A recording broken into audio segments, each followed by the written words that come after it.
just like the ache in their bones. Jim Stansel and make trap where the cold wind moans. Jim's in his lesbian Subaru, outback crusted with sand.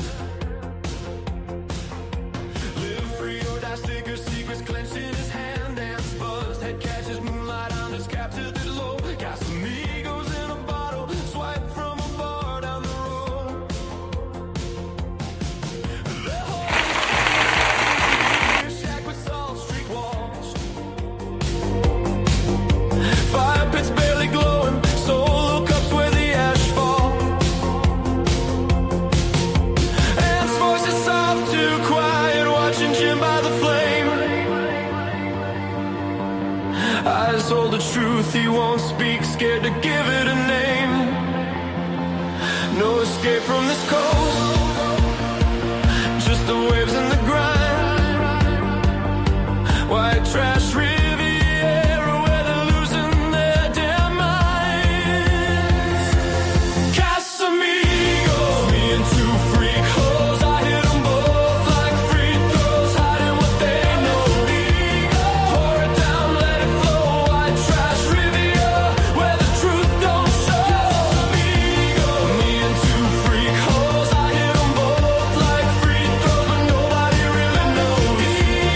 Bottles crack, here we go. White trash Riviera stuck in the undertow. Jim Subaru's got sand grinding gears to a halt parked outside.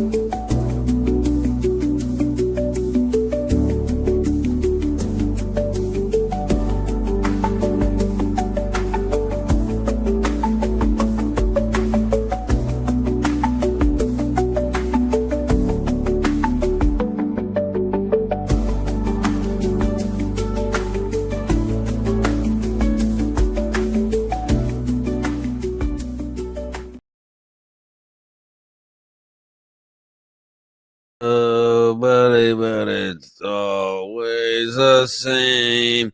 Oh, playing with the boys. Oh, yeah. Oh, playing with a boy. Oh, yeah. Oh, appetites and sunset.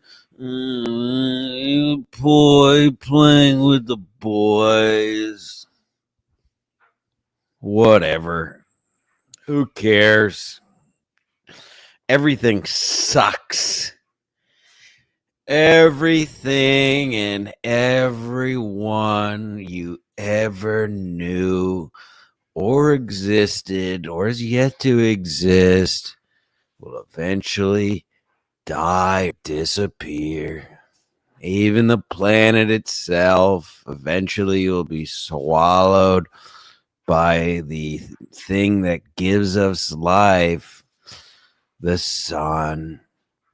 And then it'll be like nothing ever happened. Yes. But in the meantime, let's talk about sports.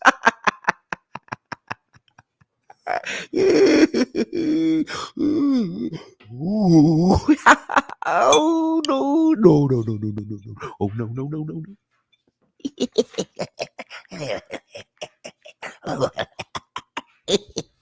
Oh, let's talk about sports in the meantime. Oh, let's talk about Chad. Anyways, Sports Mass Collective. What an intro. Truly unbelievable intro. Sports Mass Collective, episode of 138. Does that say? Oh, my God. And that's what doing. That's 138 weeks. That is. Wait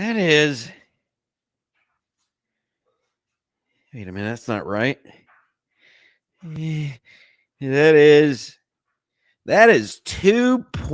over 2.5 years of shows. If you were to do it straight, one show a week every week. Unbelievable. And meanwhile, you people are watching losers who popped out of the woodwork 6 months ago.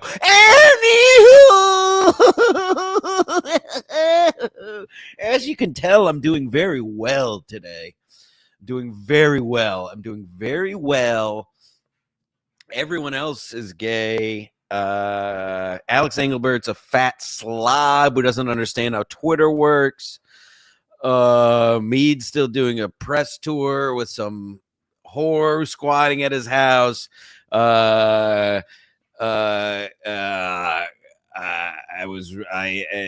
Nobody gives me credit for me and Ski Mask being right about every single thing we've ever said about the past and the present of MLC. Stevie Lou is a liar. But anywho, I'm still here. You're not going to get rid of me because I actually do this for fun. That's the difference between me and everyone else. I do this for fun. The hell is that noise? The hell is that noise?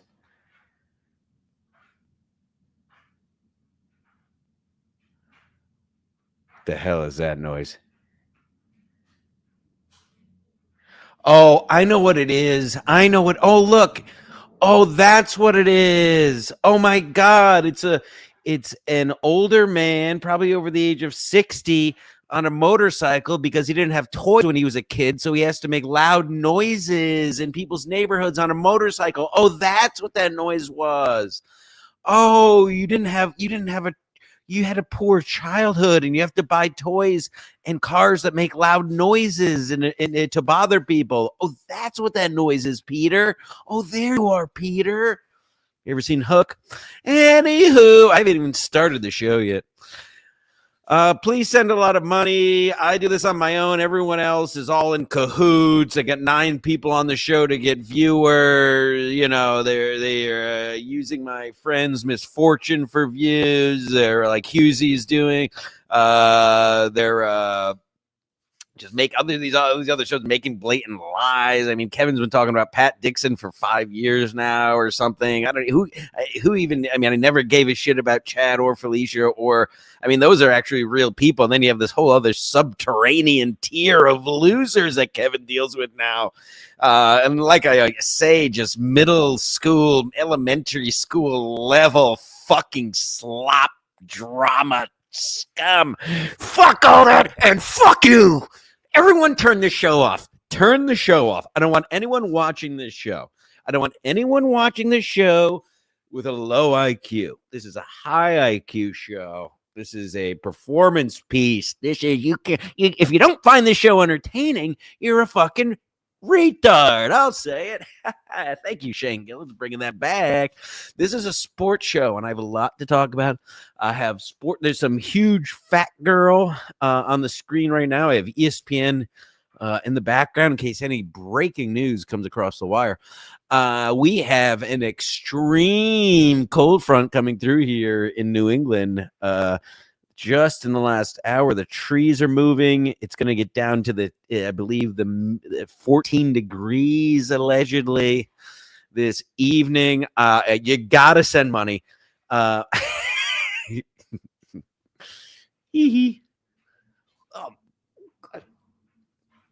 the adult child is riding his bicycle very loudly down the street again.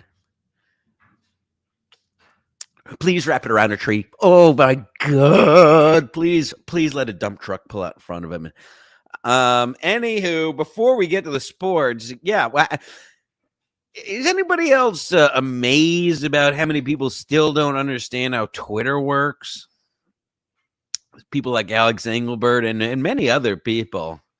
If Twitter disappeared right now, I would forget it existed by the time I went to sleep tonight. That's how little Twitter means to me and should mean to you. That's what any social media should mean to any of you. And I'm not exaggerating. If Twitter would cease to exist, or Instagram, any of this social media crap, if it all ceased to exist this second, by the time I was imbibing in my dinner this evening, I would forget any of it existed. And I mean that dead serious. I'm not doing a bit. So it's just bizarre to me when people actually care. I'll get into an argument as much as the next man and talk shit on Twitter. That's pretty much the point of Twitter. And then you hear these other podcasts, all these bigger podcasts. Oh, Twitter's such a cesspool. I don't even look at it anymore. Okay, then you're a bitch. Don't look at it because you're you don't have time for it. Don't look at it because you don't care. But don't fucking say. Listen, I'm talking to all you comics and podcast pussies. Don't fucking say, "Oh, it's so negative." I don't even. Then fucking then go back to elementary school. You know what you can do if you think Twitter is toxic? Go be a teacher. Live in like all these teachers that we've established over the years that teaching is a fake job for people who have arrested development. So if you don't like Twitter, go be a teacher, and that way you can just deal with children for 40 years and then retire with a pension and complain about how you didn't make money. Go be a teacher, glorified babysitter. You never have to deal with adults on a you deal with children literally. Occasionally an administrator or something you have to talk to. But basically you just talk to children for a job and you get a pension. And you get 3 months off, basically 4 months you get every single Jew holiday under the sun off. If you like that, if you think Twitter is toxic, be a teacher and yeah, that's it.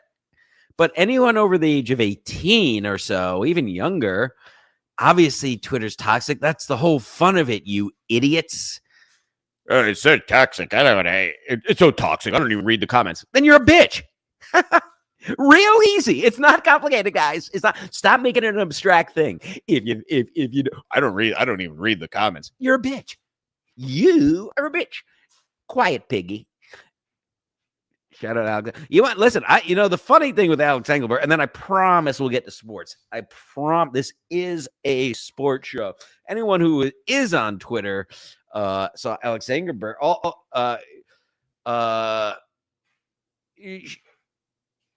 She posted a picture of herself and all it said was fuck you and happy holidays.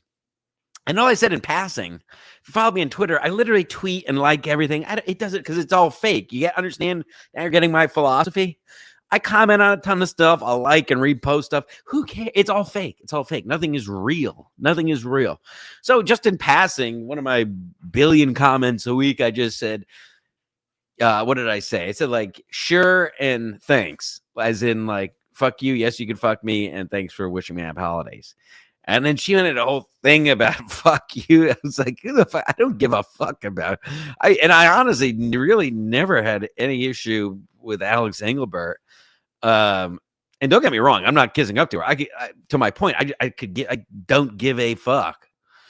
I don't give a fuck. Wasn't she just married or something and now she's not? Didn't she have the best time of her life and now she's not? Anywho, girls are so dumb. They're always having the best time until they're not. It's like, how to my boys out there, to my fellow men out there, how satiating is it when if you're like me, you follow big-butted whores on Instagram or Twitter, and how wonderful is it, and this extrapolates to people like Alex Engelbert and others, how wonderful is it when an OnlyFans whore like constantly starts posting with a guy, posting with boyfriend and like he's the best, and then you notice a month later or a couple months later, whatever it is, at some point you notice there's no more posts, he's not in any posts, she deleted the pictures he's in. It's just so embarrassing. It's so embarrassing for you. Don't put your personals, let that be a lesson to you guys and girls. Don't fucking, or at least don't say he's the best in the world. If he's the best person in the world, how do you break up 6 months later? Doesn't sound like he was the best. So you were just infatuated with someone, but you're more people with very low IQ and or arrested development that can't process their feelings. So they think whatever is right in front of them is the best thing ever. Rock me. And yes, this is the one of a kind, was available on our merch website for a time until we lost the website because we couldn't pay it anymore because not enough people super chatted. But this is the shirt Ski Mask made when I was banned from Twitter. This is me at my own funeral. See? It's all me's at my own funeral. Get it? Because I was kicked off Twitter. Anyway, I promise I'm going to talk about sports. I got nothing to do. I got my Celsius here. I drank last night So I'm not drinking today. It's going to cost a hell of a lot. I do have this handy just by chance. I refuse to drink this. It's going to cost 3 figures if you want me to drink today. $100 or more in a super chat or Venmo or PayPal. I'm not asking for it. Believe me, I would like to not drink, but I am a man of my word. And if you would like me to drink, get the word out. It will be over $100 today because I don't feel like drinking. So you can technically force me to drink, but I would prefer not to. But if I get $100 or more, I will. Okay. My opening salvo was over. That took 15 minutes. Wow. I don't even do this.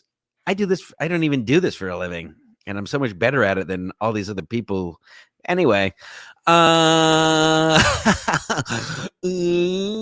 I'm not even talking about the losers who've popped up in the streaming and MLC and dabble shit world. I'm talking about I'm better at this than most comedians, like real people, truly. I don't have a plan. I don't have a script. I don't have a producer. I don't have anyone giving me topics. I don't have any friends. Everyone has abandoned me. My co-host is dead. Anyone left, they're all just leeching off of my friend Mead, who for some reason has a OnlyFans whore squatting at his house. I still don't understand how she's still there. That's for another day and another show. You know, unlike all these other grifters like Kevin Brennan and Husey. I'm not even going to say Gino because Gino and Mead are friends, so I don't blame them for hanging out. But you see the shows Mead has been going on. It's not anything to do with Mead at all. It's all just literally low-level TMZ tabloid slop, basically trying to grift off of my friend's grave misfortune. Programming notes. I still haven't started the show. 17 minutes in. I'm a professional. Like I was saying, my co-host is dead. Please send a super chat. All right, let's get it started. Ground rules. As always, all super chats will be read. If you're watching this in the future, as hundreds of you do every week, by the way, thank you. At least I see the numbers. The numbers are unbelievable. Somebody tell Husey that. Husey invited me to the show this evening. I refuse. He's just another person grifting off of my friend's grave misfortune. If you're watching this later, PayPal, Venmo at DaveD23 is my accountant's Venmo. DDOMB5185 is my accountant's PayPal. And just now, just before I started this program, and I'll probably plug this again at the end, I uploaded, which was too hot for Patreon. I wanted to let it cool down because there was a lot of shit happened in this stream.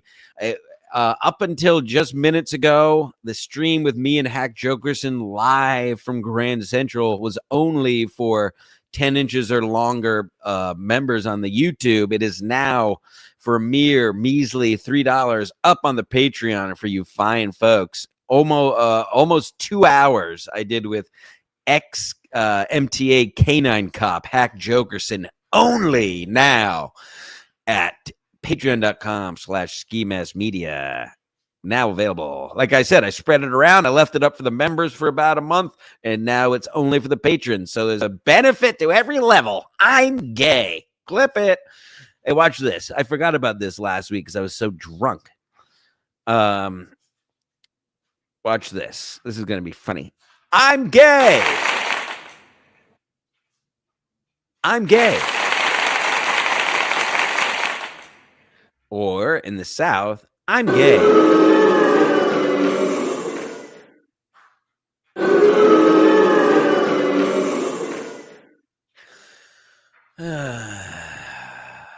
Where's that guy on his bike? Anyway, hold on. Let's see. Do you think I don't know? This is again me just talking and babbling. Do you think I don't know if I don't do this show at a time when other people are doing shows, or if I do it at night or early in the morning, I'll get more viewers? Another reason why I'm the Sigma Alpha. I do a show when I imagine planning your show and you'll get, yeah, but more people. It's the afternoon drive. There's more people at home now. I'm going to wait to do the show. Faggot. No, you do the real Sigma Alphas, Stanselites, and Stancil Stradamus members will do a show whenever the real alphas do a show when they want to, not dictated by crowds or views. Because as you see the numbers on this show, which I see, it comes across my desk monthly. I see the numbers. Ask Uzi. The unbelievable numbers are big numbers, very big, consistent hundreds and hundreds of views because the product speaks for itself. It's undeniable. Meanwhile, you can go watch any of these dabble shit or MLC verse shit people streams, and it's like I don't even know how anybody watches this slop. It's guys dancing and guys talking about other men like they're bitches. You're all gay. Speaking of gay, I'm going to talk about sports. Where the hell's my phone? I'm awaiting a bed to be delivered. Well, a box spring. I got a little bit of a bigger bed.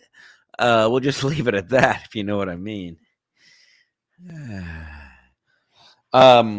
So waiting for that to be delivered. That will be my evening activities, building a box spring. I didn't even know you could build these things. Anyway, I don't know what the hell's happening. Here we go. Let's take a look. I know I got some non-football stuff. Juan Soto, folks, in case you didn't see it, as your Mets Jets orator, Juan Soto is apparently dating or at least banging Mia Khalifa. How about that?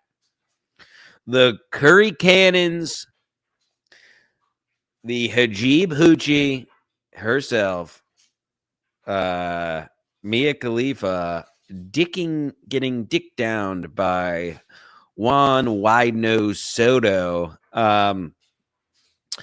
And that is true. You could pull it up. I've never told a lie on Twitter or in real life. I've never, ever said one thing that was false. My dead co-host can affirm that. If you people didn't kill him because you didn't give it. The truth is, just like Michael Jackson, people killed Michael Jackson. People killed Ski Mask. Think about it. If people were giving us money the way they give Kevin money for doing the same show 6 days a week, we could have had a nice house or a compound together, and we would have lived a happy life. Instead, not you people that are watching this, because obviously if you're seeing this, you have good taste, but put the word out that it is the people killed Ski Mask by not giving us enough money. So feel free to make it right now and just send that money on over. He would love anybody that says, "Hey, you're making fun." He would love that. Have you not? If you think Ski Mask wouldn't like this, you haven't watched the past shows. That's our whole thing. I miss him dearly for the holidays. Oh, that was the other programming note. I know I keep interrupting myself because I have a wretched ADHD. Before ADHD was cool, I was prescribed Ritalin in 1993 and refused to take it because I didn't like how it made me felt. Subsequently, was thrown out of school in third grade for throwing a desk at the teacher and then kicking Dr. Ruffles, the principal, in the shins. All true, by the way. Literally all true. And then I was expelled from my cog in middle school for touching a boy's penis. It was grab ass and lighten up, folks. What was I talking about?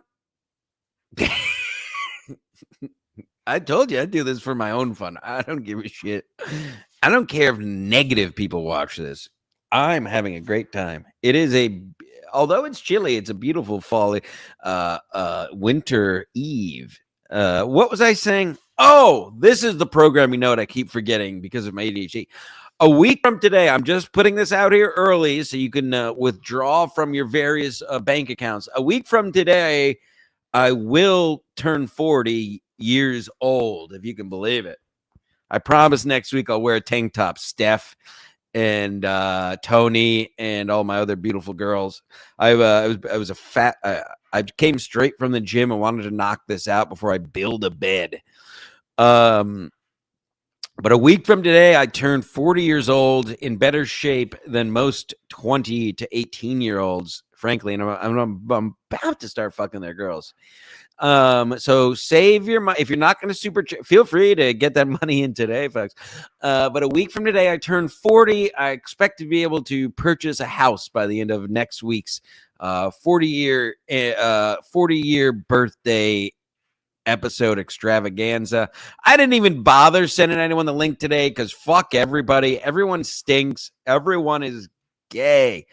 Everyone has abandoned me. My friends have abandoned me. Mead has abandoned me for some OnlyFans girl. He's doing the podcast rounds. He doesn't do the show. Everyone hates me. Everyone hates me. And guess what? Daddy doubled down. Daddy doubled down. He do. Yeah.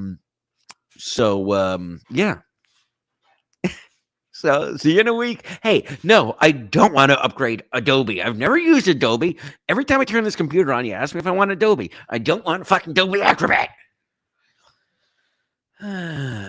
Anyway, Juan Soto's having sex with me. Has anyone super chatted yet? I'm turning 40 years old next week. I need some goddamn. I'm just kidding. I'm doing a bit. I've lied. I've never said a single thing that's true.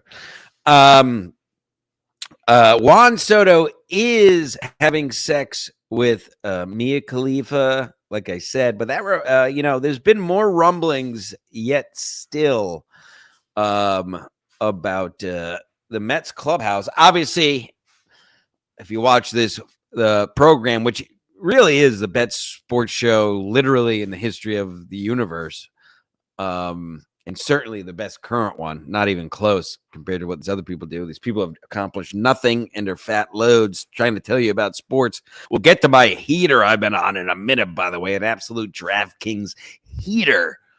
But there's been more rumblings after the Mets collapse of issues in the Mets clubhouse. And there's reports, you hear different reports that it's what the fuck is Lindor's first name? Francisco. Jesus, I kept wanting to say Jose because I'm racist.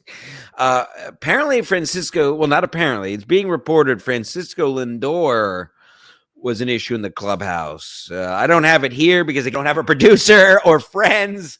Everyone's abandoned me, so I don't have it. I don't have it. If I had a producer or even just a friend or anyone, I would have them pull it up maybe or something, just so I could read it, but I don't. It's just me by myself, like on these other fucking shows, these other zilches who just talk about it. Other zilches, losers, and I'm a fucking, the Sigma Alpha's here, bitch.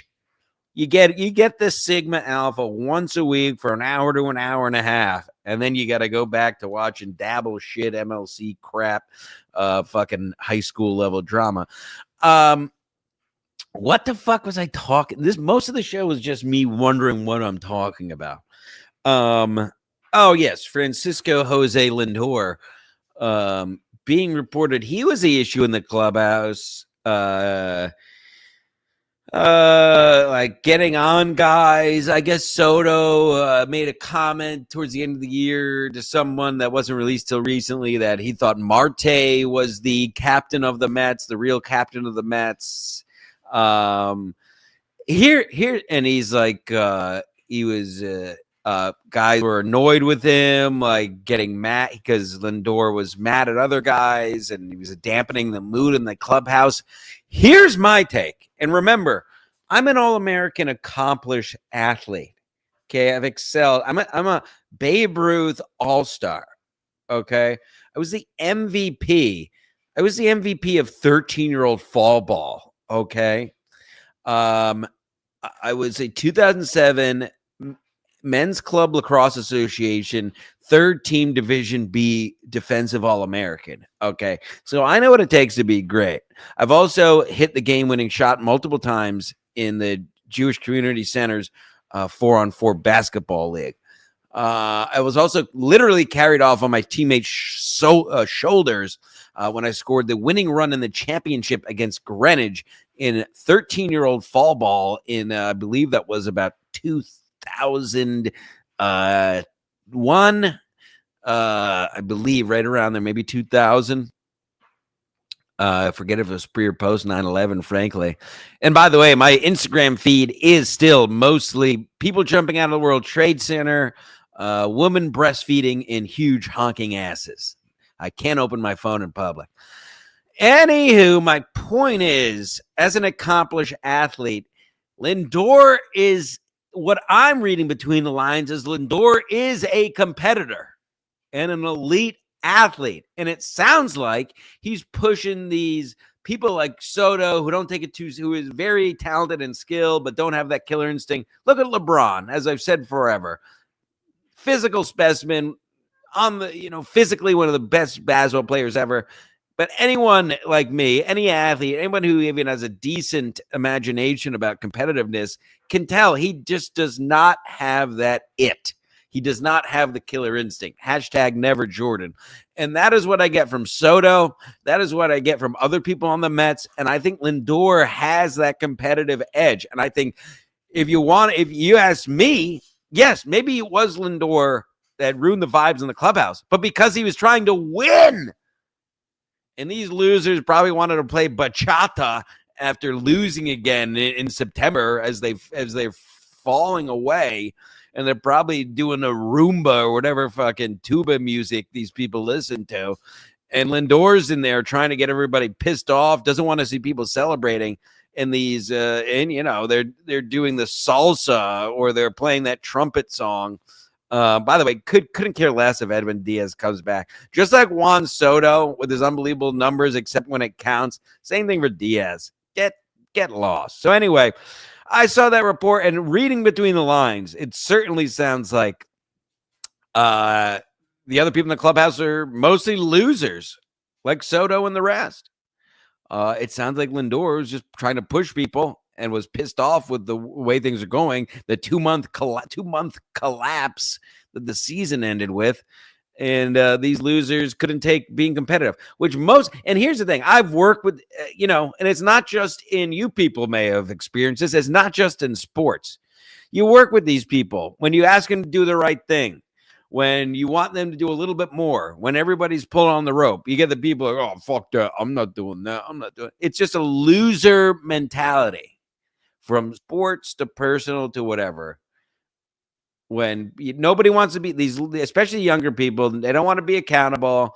They have no concept of team. They have no concept like, yeah, if I pick up after this guy today, he'll pick up after me tomorrow in sports and in life, folks. But it's all everyone.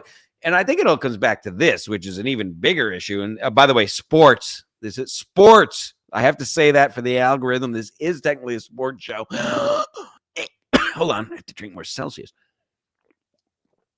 Remember, folks, I don't want to drink it, but $100, I'll start drinking. Please don't send it. I don't want to drink, but I'm just saying, just in case you tuned in late, it is sitting right here. I don't want to drink it. Yes. The hell was I talking about? I have ADHD. Attention deficit high definition. Yeah, my point is, it comes back. I think the majority, especially younger people, it's a very selfish society now, and they try to put it under the guise, different things under the guise of, they'll just post shit or say shit to make themselves feel better, that they feel like they care about the bigger thing. But when push comes to shove, what I found is the human condition, folks. Is most people are really very selfish, especially when no one's looking. That's when you really find out who people are, when you look at them through their windows and touch yourself. What? Anyway, something to do with the Mets or something. We're moving along. Hold on. Oh, look who it is. Breaking the glass. Do you want to update Adobe? Ladies and gentlemen, Paulie C, folks, in the chat, getting the super chats going. We're only a week away from my 40th birthday. Somebody pay for my coffin, and I'll bury myself right next to Ski Mask. I don't even need a coffin. Just throw me in the trash. No, every time. Does this happen to anybody else, folks? What is with Adobe? No Adobe Acrobat. I never want to upgrade. Ever, ever, ever, ever, ever. Stop asking me. Stop fucking asking me. Don't ask me anymore. I don't want to ask. Paulie C, folks, who you know from the best bar in America, as well as other places, one of the greatest. I wish you would just play the fucking song, Paul. But I hope, I believe next Saturday.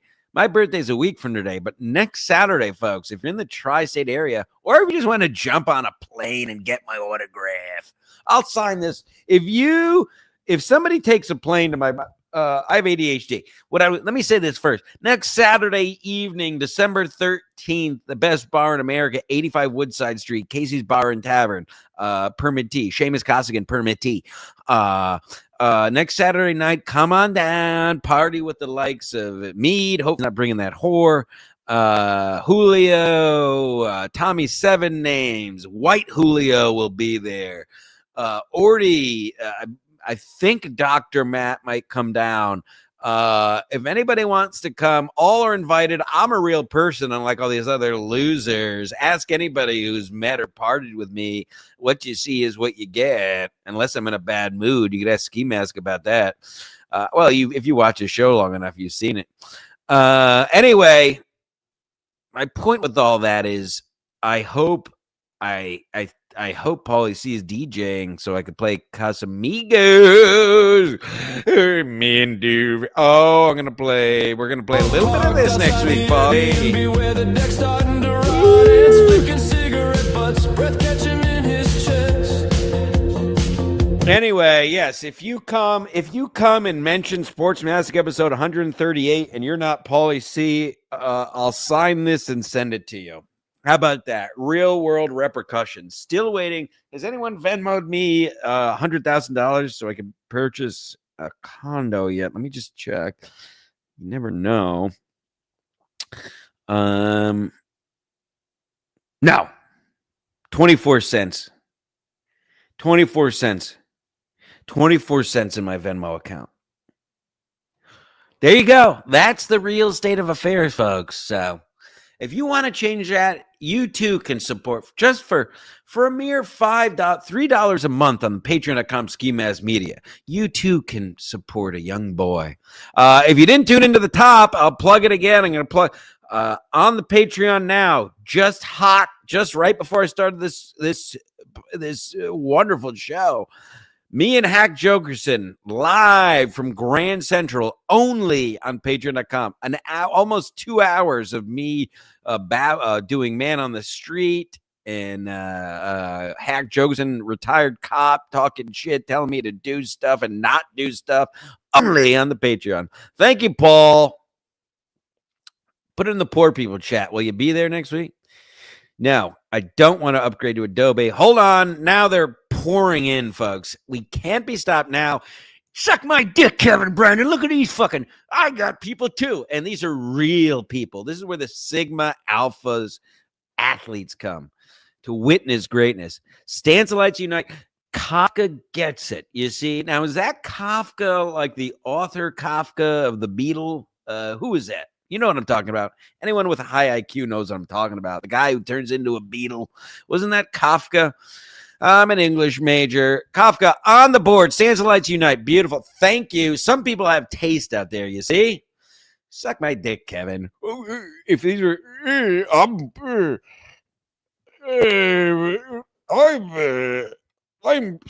what's the guy? Oh, no, I'm getting a cramp. You see? Oh, God. I did. Oh, no. I'm not... And this is not a bit. This isn't a bit. Drink my water. Oh. Can you see it? See what I do for you people? I'm cramping up.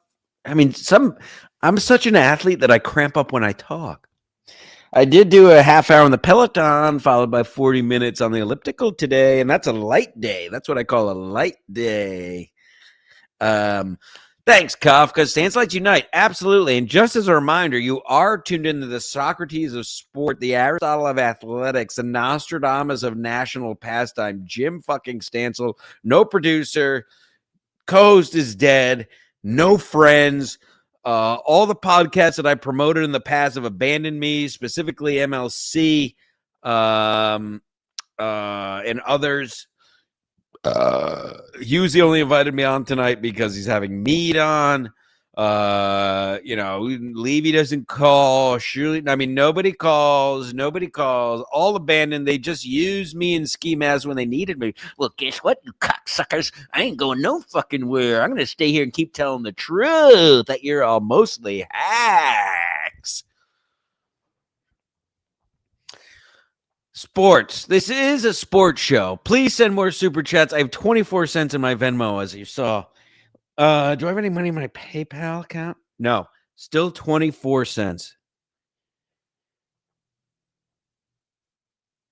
Now, what the hell am I going to do with that in Fairfield County, huh? Here, scan this. Show this to your fucking wife. Here you go. Scan my account. Here you go. Show this to someone. Show that to someone. Show that to someone. Take your boss's phone, because you could pause this. Take your boss's phone. Pause that part. Take your boss's phone when they're not looking. Make sure it's unlocked. Scan that and just pour every fucking dollar they got in there. Thank you, Kafka. In Texas. Oh, go visit. I forgot you're in Texas. Go visit Tyler, Texas. Visit my dear friend's grave. I got to make that pilgrimage at some point. Thank you, Kafka. Thank you, Paulie C. Remember, folks, a week from today, my 40th birthday extravaganza. I think we're going to do a Ski Mask Collective for the first time in a while for that show. We'll talk about days of yore. Maybe I'll get hammered. Maybe I won't. Depends how much money I make, because it's all about money now. That's all that matters, right? All that matters is counting how much money Kevin makes or Steel Toe makes. And all that matters is talking about Chad and Felicia and Cosmic and this guy, right? No, it all fucking sucks. What else is going on in the sports world? I was doing impressions again last night.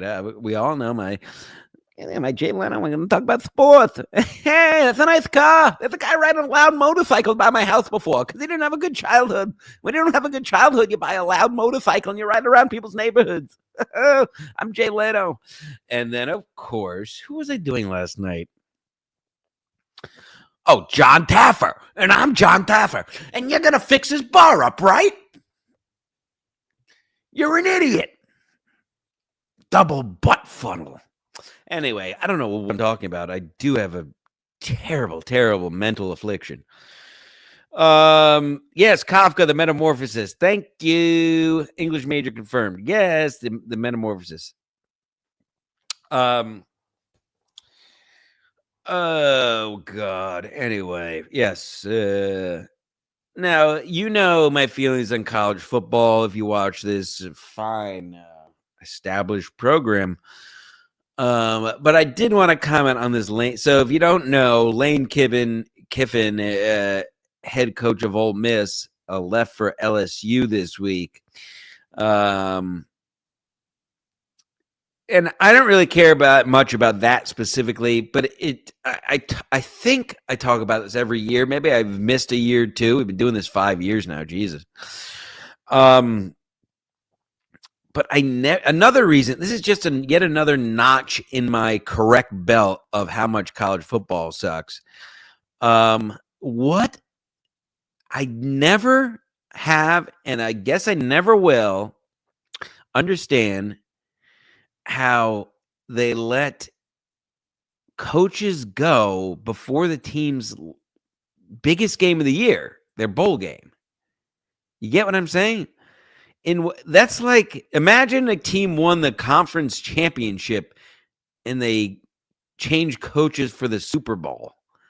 It is just never made sense. And don't anyone dare try to make sense. Because as a coach and an athlete, I don't care what you say, there's no world and no sport where losing your coach before the last game of the year without being fired, like it was not like you're doing terrible, not like he died, just a guy going to another job before the last game of the year. It is totally bizarre. It's another reason college football is just sucks, frankly.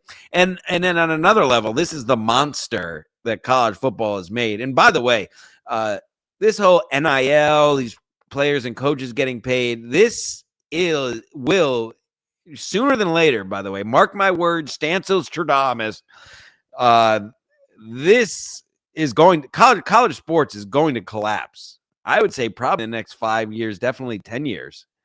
This is not sustainable. This is a monster they've made, as I've said a billion times, and as just like with everything that has happened on MLC and all that shit first that I've always been right about from the beginning that now everyone else is jumping on, just like with that, just like with college football, I guarantee you I'll be right. This is not sustainable. I've said forever. Once they started paying these people, it's not, if you wanted to make the argument for college sports in the past, it was that these are students, they go to these schools, they care about their school. Now, of course, you can make the argument that went away, in the last 20, 30 years with how much money the schools get in with advertising and stuff. That was before getting paid. You make the argument. Now these guys are getting paid directly and getting sponsored. There is literally no bloom left on the rose of trying to argue that these guys give a fuck about their alma mater. These guys don't. They're there getting paid. So let's stop acting like, just call it the Ole Miss football team and don't even make these guys. I'm not even kidding. That's what it's going to come to. They're going to draft these players. They're never going to go to class. It's just going to be what I've always said college football is the minor league of the NFL, which is exactly what college football is. And like I say every week, folks, why watch the minor leagues on Saturday when you can see the big boys on Sunday? College football fucking sucks, and it's going to collapse, and I'm going to love it. I'm right. I'm always right because I have a brain. I have high IQ. That's what makes me different from all these other losers and stinkers and Cosmics and Chad and Alex Engelberts. I've got a brain. I don't belong in this world. I'm blessing this entertainment world with my brain and my wit and my determination and mostly my body. And I'm going to be right because I'm always right and I always win.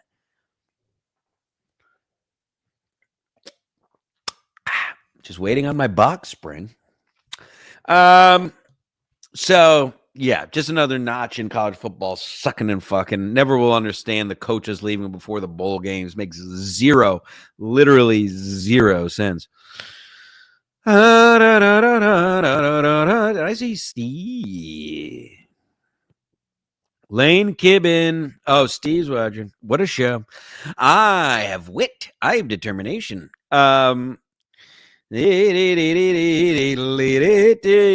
Sports. Jets gifted a win against the Falcons. Who gives a shit? Who gives a fuck? Let's move on. Aaron Glenn just an absolute clown.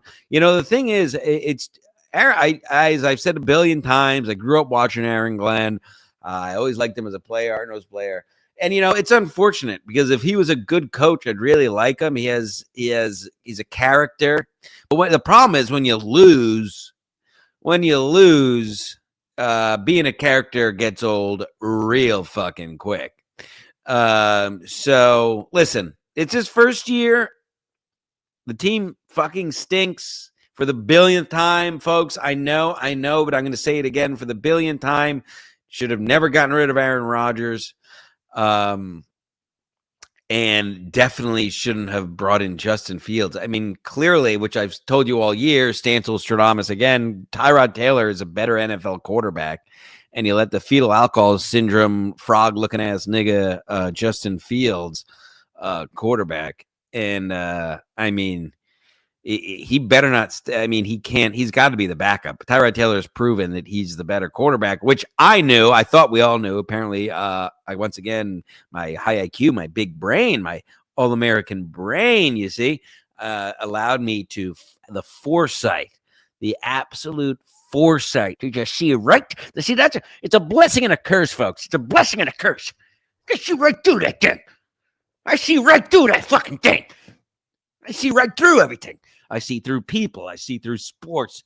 I can almost see through a wall if I wanted to. Spit all over this thing. Oh no. I'm getting a cramp again.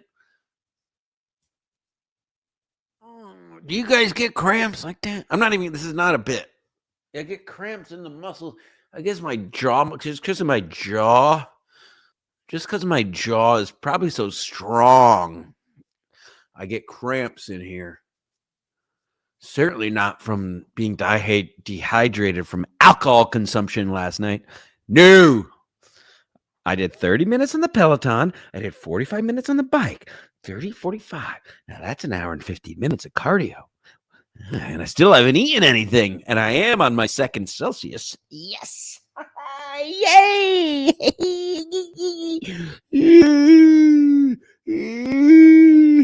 I need help. I need money. Please, someone help me. My life's falling apart. I'm going to be 40 in a week. Help! Just kidding. Big week in the NFL last week. We got a big week coming up. We got a game tonight, which we'll get to in just a few seconds. But we have an interesting Thursday night game, and now it's all heating up. It's all everything's tightening up. Isn't it beautiful, folks? Isn't this last stretch of the NFL? And yes, folks, believe it or not, it is week 14 of the NFL. And we are in the final stretch. 4 weeks left of the regular season, folks. We are almost done. I told you, the fastest season in sports. It happens every year. And due to the folding of time, it actually is faster every year. The temperature is dropping, by the way. The sun is just about going down below the horizon out there, folks. And it's going to drop into the teens. Be careful out there. Bring your pets inside. So we got some good games we'll get to in a second. I did want to touch on a couple things real quick from last week. We'll go around the scores. We'll go around the standings real quick. And then we'll get to the picks. And then we'll touch our dicks. Oh, and then we'll also talk about how much college football sucked. Really quick. Steelers fans booing Mike Tomlin. I saw a thing on a headline on ESPN. I mean, how lost? Jamie, pull up Mike Tomlin's record each season. And by Jamie, of course, I mean me. I mean, how lost do you have to be as a fan base? I mean, and Jets have always been my main team. If you watch the show, you've heard me say before, my secondary teams have always been, since I was a kid, the Steelers or the Chiefs. I've always enjoyed both those teams since the Derek Thomas days. I still have a Derek Thomas jersey somewhere I break out for the playoffs. I have a Jerome Bettis jersey in storage. And that storage, by the way, is due today. And I'm not going to pay it because I don't have the money. It's $173. Somebody send a $173 super chat or Venmo and let me pay my Cube Smart. Now, as I was saying, Steelers fans generally are class. They generally have a knowledge of the game. To boo Mike Tomlin is Buffalo Bills level fans of low IQ. I mean, let's take a look at, he is literally a Hall of Fame coach. You have a 40-something-year-old quarterback. You're in a tough division. These guys aren't blowing games. This isn't Mike Tomlin blowing games. And there's a report that they're saying fire Tomlin. Please fire him. I'll take him yesterday any team will take. Mike Tomlin would be the number one sought-after coach if he were fired from Pittsburgh. Are you kidding me? You Pittsburgh fans, I understand you're in a losing streak, but you gotta. I mean, I don't even. Look at me. When's the last time you see me not know what to say? He's always got something to say. He's talking. He's talking to no microphone. I used to do that too. And then I got in a car accident. I got lit on fire. Didn't Jay Leno get lit on fire recently or hit by a dump truck or something? I don't know. Just put that out there. Start a fake story. Who cares? Nothing's real anyway. Alex Engelbert's fat and gay. And her marriage failed. Yes. And now she's on Twitter. You fucking come at me, you fucking bitch. Fucking come at me. I didn't even have a problem with you. Now I got a problem with you. No, I got a problem with you, Alex. Now you're fucked. Now I get to be a real. And it's all on Twitter, nothing real. I'm not one of these faggots like Chad or these other MLC clips and all these other losers, the exotics who like dox your work and go to your house and call the cops. I don't do any of that. Never have, never will. Maybe my co-host did once or twice. That was never me. Check the records. But I can talk shit. I can talk shit better than all of you. And the thing about my shit is it's real. What did I tell you before? I see right through you. I see right through that thing. I'll get right in there. I'll get right in there. You know, you don't come at the king, Alex Engelbert. You come at the king, you better kill me because now you're fucked. What was I saying? Oh, Mike Tomlin record. Maybe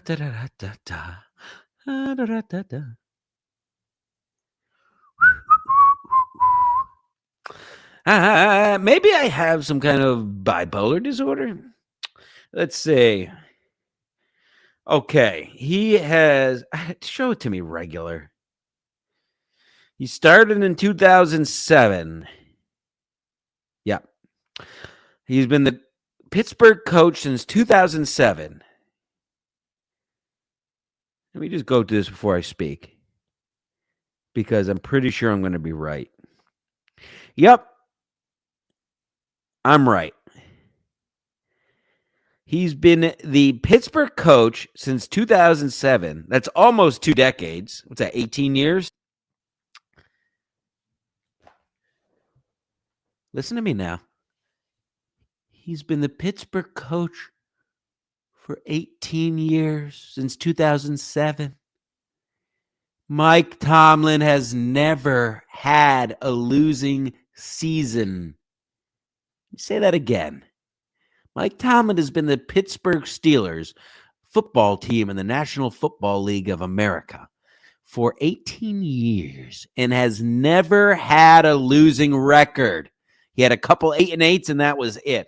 So imagine how dumb you have to be as a Steelers fan to say, oh, fire Tomlin, fire Tomlin. You know who's saying fire Tomlin? The people who watch Patrick Melton show and the people who still watch MLC. That's who's saying fire Tomlin. That's a level of person. Retards. Not you people. You're fine. Fine people of high IQ. The Stancelites understand it. They like truth.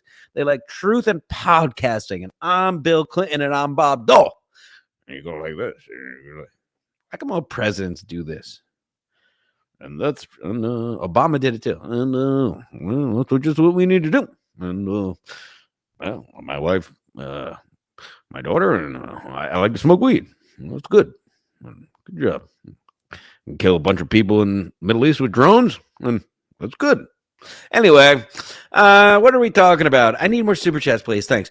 The super chat. Oh, the super chat machine is here. Shut the fuck up. Just do a fucking show. You people. I mean, yes, I do need money. That is, I need money more than anyone. But I am doing a bit when I'm asking for money. But I do need money. But I'm doing a bit. Get it? You guys get it. It's just so pathetic. These shows that are all based around it is my point. It's nice, as I've always said. I know you've heard it a million times. I'm doing this. Think of this next 30 seconds as a commercial, almost like a break. Okay. I just always have to keep saying this because people, the people not watching this, people who don't watch this are very, very dumb. You have to be very, very dumb to not watch this. So this is for those people you could spread the word to. I said I don't have an issue with super chat specifically. I've said forever, check the record books, me and Ski Mask, super chats did ruin MLC. But there is a place for super chats and normal shows like this to show your support, especially a guy like me who's all alone and friends have abandoned him and Coase is dead. This is the kind of show you want to give a couple bucks to and say, hey, good job. Like Kafka, Stanselites Unite. Right? Not, oh, Kevin, what do you think happened? What do you think, Chad's? Do you think Chad's gonna go to Patrick Melton's house? Is Felicia really? Did Matt Mead really? Did he hit someone? Shut the fuck up, you fucking homos. You understand? Back to the show. What else happened? What else did I have in my little notesy-wotsies? When you get to the end of the road, I may break up with my lady caller. And you can't let, so send a super chat. I may be single for my birthday. It go, you belong to me. He belong to you. Speaking of good coaches, first of all, Shedeur Sanders, lackluster start against 49ers. No real surprise there. Nepotism. And God bless him. Listen, he hasn't made too much noise. Shedeur Sanders, he was fourth string to begin the year. To his credit, he didn't make a big stink or anything, but he's also just not that good. 49ers basically had no pass rush or secondary. I think he had 15, 16 throws for like 120 yards. Just not good. But the 49ers, conversely, are 9-4. Speaking of good coaches, what I was saying, Niners don't, as I've said from the beginning of the year, they really don't have much. Purdy's been out pretty much most of the year.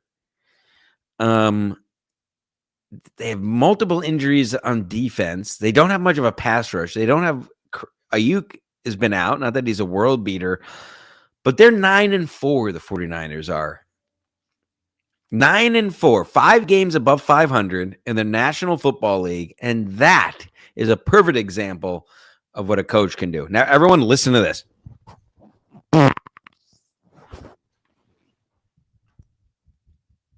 Talk about a hot mic. Ooh.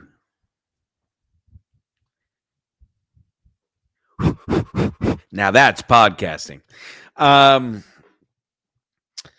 how about the Rams? How about the Panthers beating the Rams? How about that? And you listen, you've heard me. I've told you, and I stand by it, frankly. I still think the Rams are the most solid team in the NFC and probably in the NFL, with what's been going on with the perennial top teams like the Chiefs and the Bills, even the Eagles faltering a bit. I still think the Rams, despite the loss to the Panthers last week, I still think they are the best all-around team. And listen, they had, what do they have? I think Stafford had he had a one-off game. I think he had two picks, 3 turnovers. Is that right? I don't have a producer or any friends, so I can't fact check this stuff on the fly. I'm sorry. But also credit to the Panthers. Listen, Rico Dowdle has been a revelation. If you want me to be dramatic and use my English degree, I don't have a degree. I never graduated. But Rico Dowdle has been an inspiration and truly unbelievable. Bryce Young, who you've known since I drafted him, I have not been a fan of. He just didn't make mistakes. They have a pretty good defense. They have a top 5 defense in Carolina. Carolina's been not overly quietly. People have noticed because going into the year, didn't expect anything out of Carolina from what you've seen in the past. But they've been hanging around all year, and people have noticed. But I think that win last week really knocked them up a tier. Certainly for me, and if I'm, my sports IQ, it's very, very high. So I think now other people are realizing, listen, hello, Carolina. Welcome to the party. Oh, hey, Carolina. Hey, welcome to the NFL.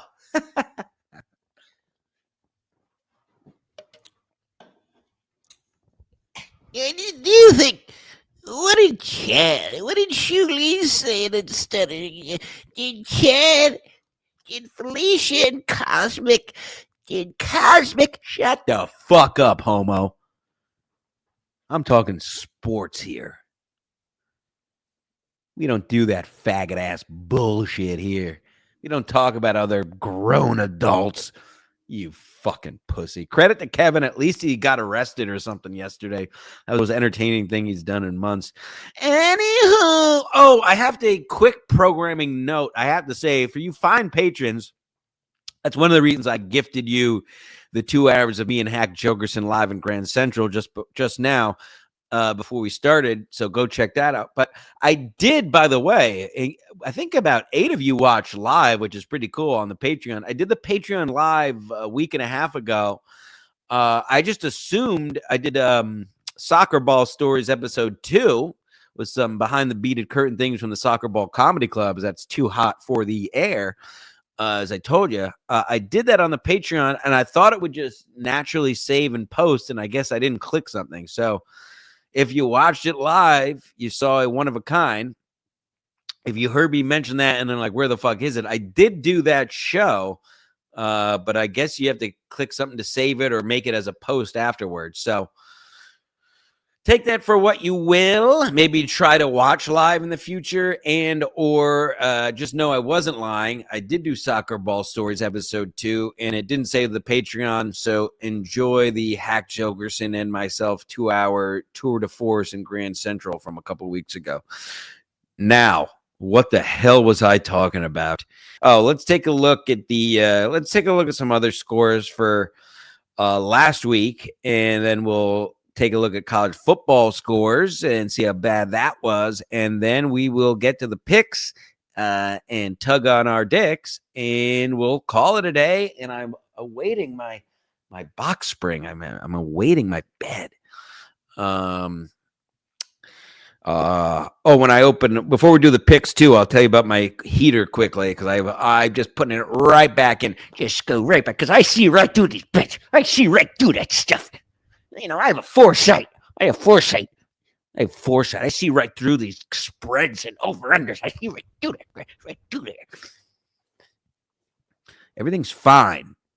I'm in no trouble at all. Still, I mean, there's still time, folks. If you want to, for $100, I don't want to drink. I'll start drinking for $100 super chat. Anywho, if you want something red, I see this. If you want something red, you got to super chat it. I'll get to the poor people chat, but if you have anything, whatever, you got to put it in. Send a super chat, and it'll definitely get read. But I will check the poor people chat because I'm a man of the people. My wrestling name in Lenox Avenue Wrestling, where I grew up, was the People's Champ, and my other what's it called? My other character was the Flattener. Special move, the Pancake. True story. All of it is true. I still have the VHS in my storage that is overdue because I don't have $173 to pay it just today. My storage is due today, and it will be getting charged 2% a day until I can pay it next week. But the video, my backyard wrestling video on VHS, is in my storage. Marshall Beaupre was going to transfer it to MP4 before he moved to Tennessee with his whore wife. So now I will have to figure out. Anybody watching, if you know how to make a VHS into a computer file, let me know, because that is big. That's a big pay. I will put that right on the Patreon, folks. And you're not even, folks, if you thought you've seen backyard wrestling, buckle the fuck up, because you ain't know nothing about Lenox Avenue Wrestling. I had storylines. We had developed characters. We had a ring. We had ladder matches where I put the belts on top of my garage and had to climb a ladder to get them. We had matches in this abandoned quarry behind I-95. Unbelievable. No one did it like we did. So hopefully one day I'll get information on how to do that. I have a mental disability. No one will hang out with me, and girls don't like me after a while. Packers Lions didn't disappoint on Thanksgiving. These Thanksgiving games. How about the Cowboys beating the Chiefs on Thanksgiving? Cowboys back in action tonight, folks. Boy, I tell you. the Bengals was so thorough. Joe Burrow making the NFC North very, very interesting. We'll go through the divisions as well. The Bears with another big win against the Eagles last week. A lot of interesting games last week, frankly. Texans with that huge win against the Colts, making that division very interesting. The Panthers, like we talked about, the Jags on a run now. Bucks continue to win. Seahawks basically putting the Vikings away for the year, and JJ McCarthy is making a fool of himself in Minnesota. I don't know if you've seen any of the app, but just a little heads up. The Bills staying relevant, trying to keep up with the Pats, blowing out the Steelers by almost 20 last week. Broncos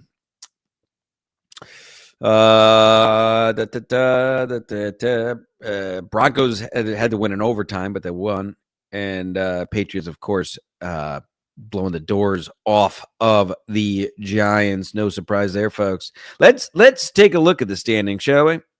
And then we'll get to the picks. Because you're going to want to see these picks. I am on a heater. You're going to want to bet with Stancil this. I know some weeks I tell you to fade me. You're going to want to bet with Stancil. Because I get the foresight, you see. I see right through that thing. I see right through these picks. I see right through you. Hey, you, come here. Where the hell's my box spring? Now. Alrighty. AFC East, the Patriots, barring a absolute collapse, they're going to win. Patriots 11-2, Bills 8-4. So, but the Bills are sitting pretty for a wild card. So, how about a Pats Bills playoff game possibly? A harken back to the days of yore when the Pats and the Bills were both hot. So that is it's a ways away, but that's something to keep you warm on these chilly nights. Thinking about that matchup, And the Patriots and Bills like playing each other in the playoffs. I like sports. I'm gay. Don't clip that. AFC North. Boy, I mean, I've talked about, again, Stancil-Stradamus, folks. Can I get a Stancil-Stradamus? Can I get a name, man, nigga? I told you all year this division is always tight, like a thing. AFC North tighter than ever. Ravens technically in first place. Remember that slow start. Jackson injured, loss after loss. Ravens now hold the tiebreaker. The Ravens are technically in first place there in the AFC North. And they still play the Steelers twice. Huge game this week. They play Steelers twice in the last 4 weeks coming up here. So some great games to watch coming up, folks. Ravens 6-6, Steelers 6-6. And like I said, 4 weeks left. Joe Burrow is back starting. Jamar Chase is back. What's that little running back? He's doing pretty well. Chase, he's a Chase too. That Chase Brown. Anyway, Bengals quietly 4-8. Bengals are 2 games back with 4 games to go. And like I said, the Ravens and Steelers play each other twice. So you're guaranteed a couple losses there to keep it even. So just saying, let's see who the Bengals finish with, actually. Big game, huge game for the Bengals, frankly. Probably, really, now that everything we just talked about, this is probably their season this weekend as the Bengals play the Bills. Massive, massive game.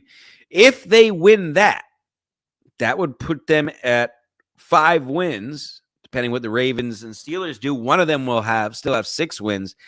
Next week, the Bengals play the Ravens. Then they play the Dolphins, easy win. Then they play the Cardinals. Listen to this. The Bengals finish with, after these 2 games, the Bengals play the Bills and the Ravens. They finish with Dolphins, Cardinals, and Browns. 3. I mean, you could almost chalk those up if Joe Burrow and the receivers are healthy. So they're at 4 wins now. That would put them at 7 wins, assuming they win their last 3 games. And they have like I said, they need a big win against the Bills. Get the Bills win this week, and then they go play the Ravens.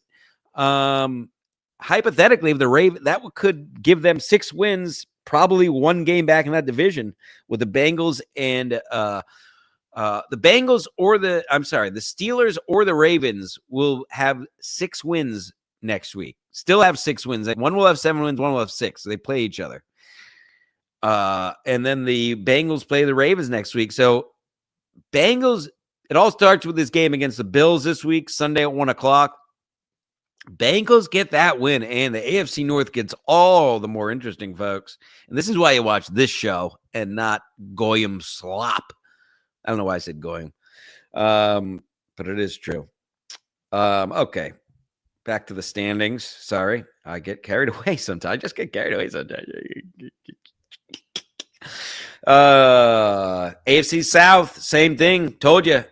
After that amazing start, Colts have lost 2 in a row. Jags now take first place. Jags 8-4. Colts 8-4.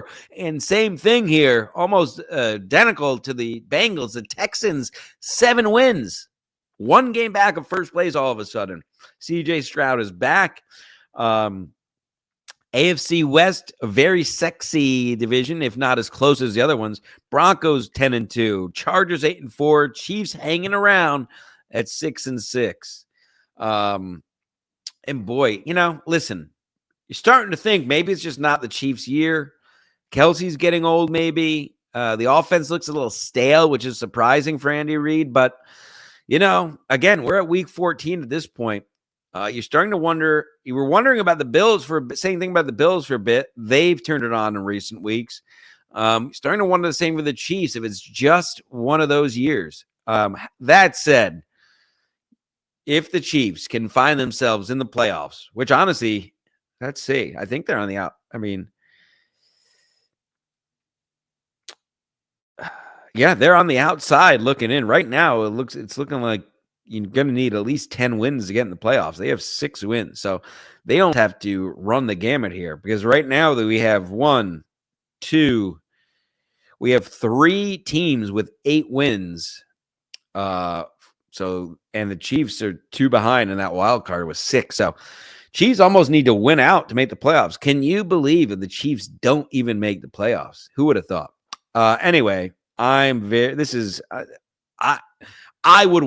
doing great. I just want you all to know that I know that this is good sports talk right here. Okay.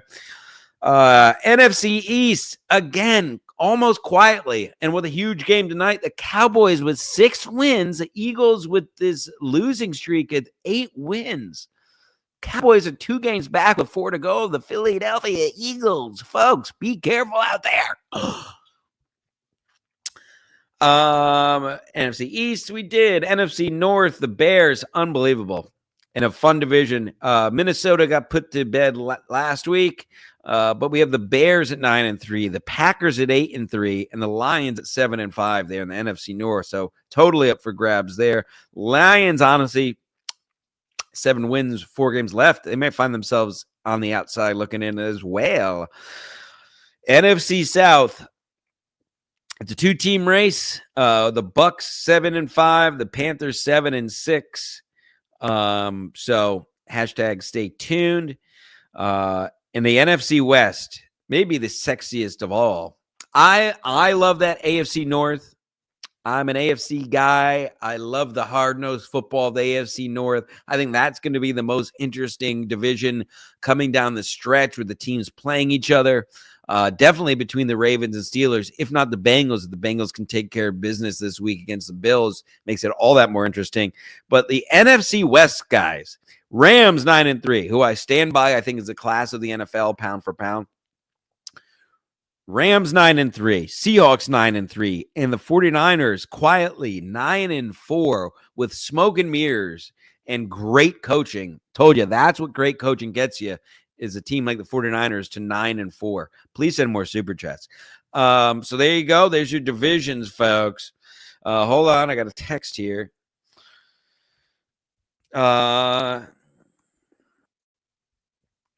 Sorry, I don't have a producer. A woman is texting me.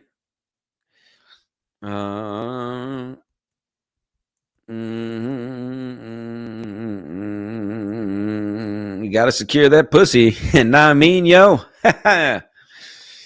I'll be 40 a week from today. I'll be 40 years old. I assume all of you are just saving your super chats for next week. So I appreciate that in advance because I desperately need money. As I said earlier, my Cube Smart self-storage is due today for $173. I don't have the money to pay it.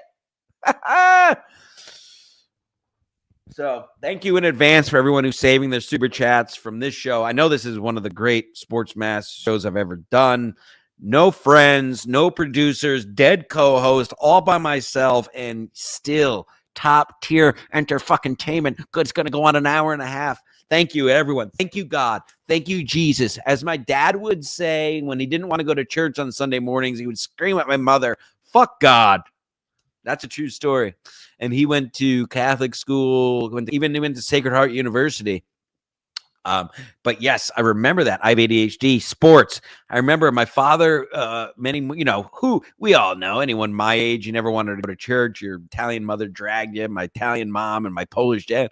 And he would, if you're wondering where I get my anger issues from, is from my dead father. My father, I hated my father. Just kidding. No, I didn't hate my father at all. That's from the movie The Joker, starring Heath Ledger, who coincidentally also dead. You connect the dots. Is there a connection between Heath Ledger and my father? Maybe I'm the Joker. Who always makes fun of me because he hears me laughing by myself because I make myself laugh.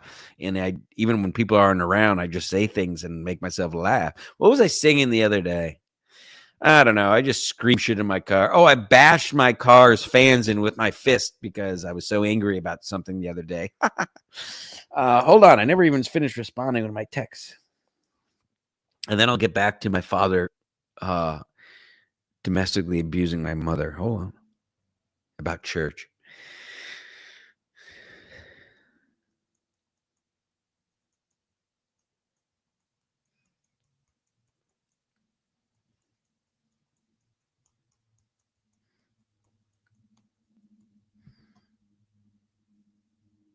I'm here, folks. Hold on.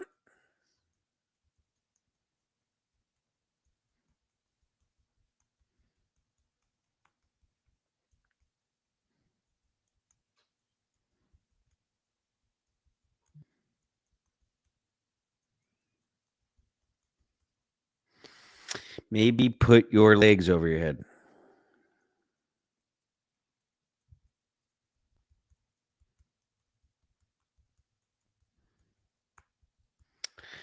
Da, da, da.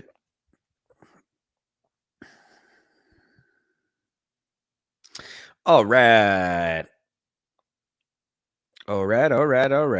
Okay, sorry. Back to business. Where were we? We finished going around the division. Oh, let me finish my story about my Polish father abusing my Italian mother.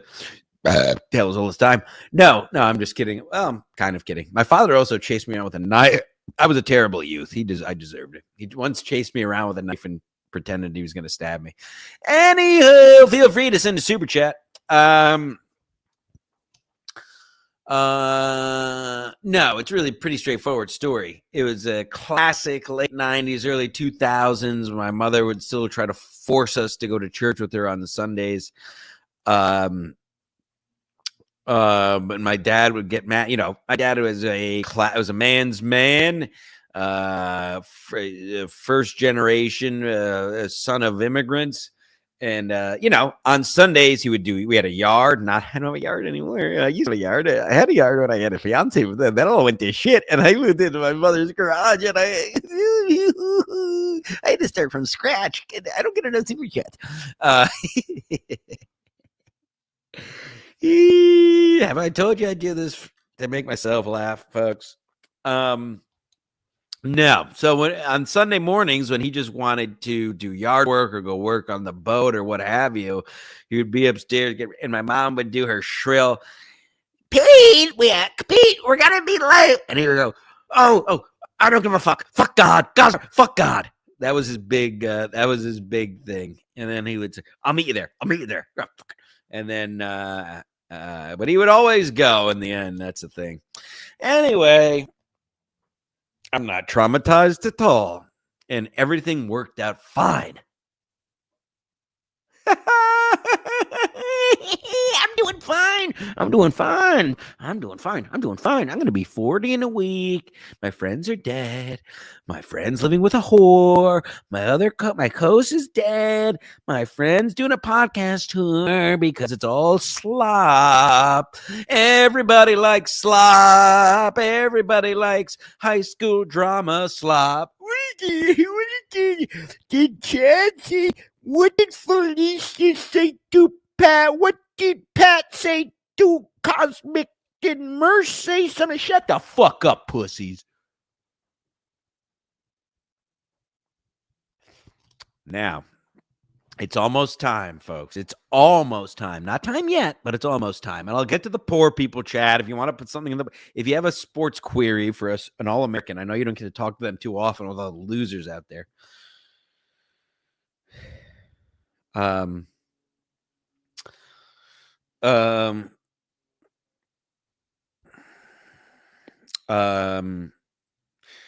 Let's take a look at the college scores from last week. You know, this is our college football sucks segment.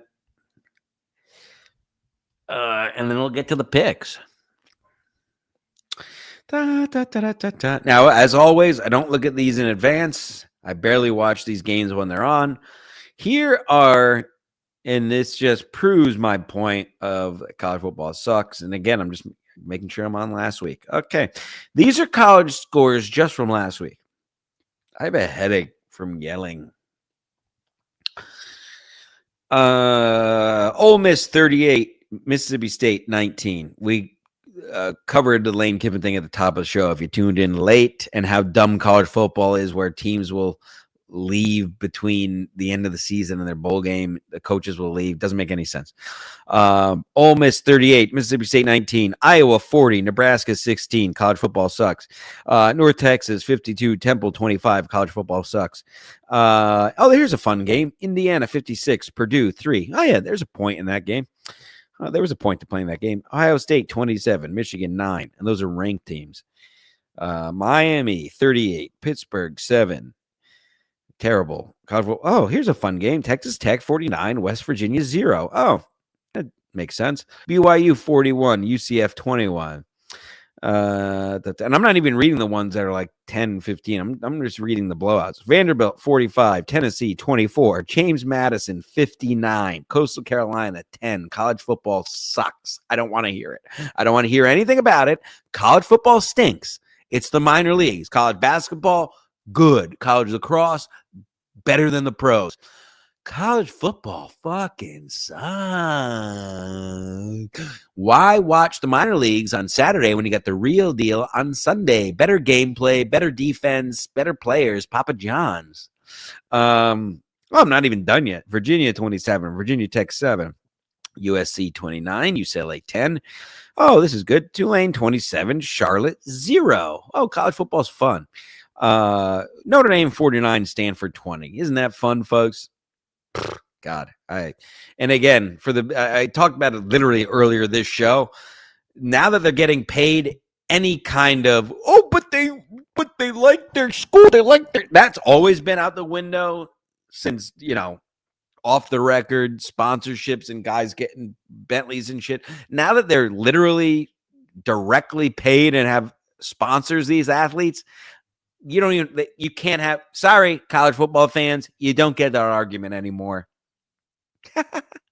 You can't say that, but they're passionate about their school. They care about, no, they don't. They're getting paid. They're getting paid. they're employees. They don't even go to class. And if you thought they went to class before, you're kidding yourself. Now forget it. Just stop. And like I said earlier, college football, the NIL, this whole thing, 100% will collapse. I think they're going to have to do it where the players are separate from the school. They will have the school name, but they won't have to go to class. They won't have to do any of that stuff. It'll be literally then be what I've always said it was, which it is the minor leagues to the NFL. Now, folks, if you watch the show and you hear this music, you know what the fuck time it is. Buckle the fuck up. Get out your pens and pencils. Daddy, as I've teased all show, Daddy's been on a bit of a heater on DraftKings.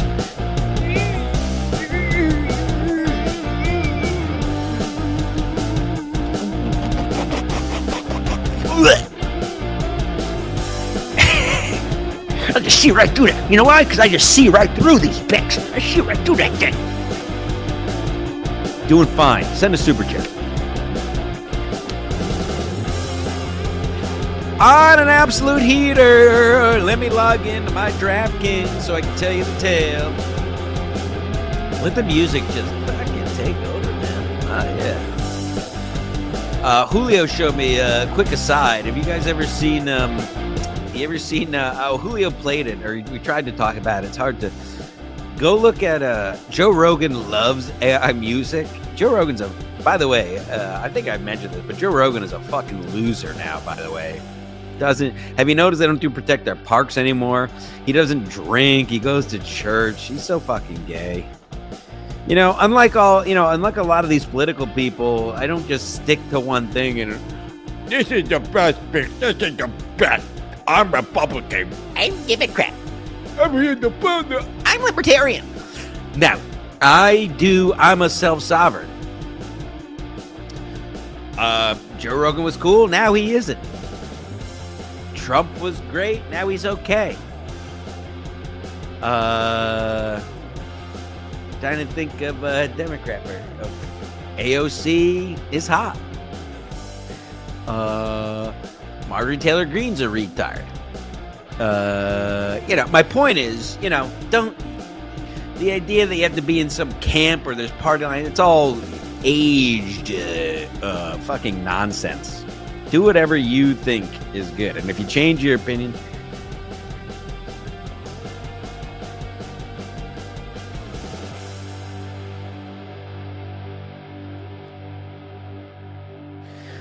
sorry, pulling this up.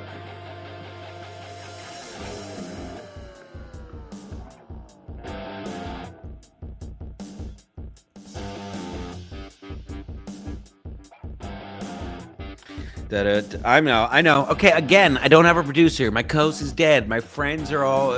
Anyone who ever loved me has left me or has died. Okay, I'm on my own here. I'm logging into my DraftKings, listening to the music.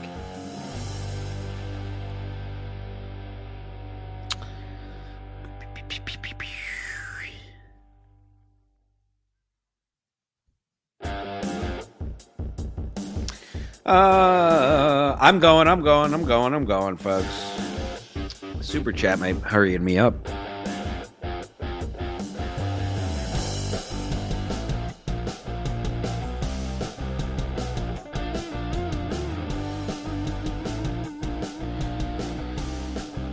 Okay.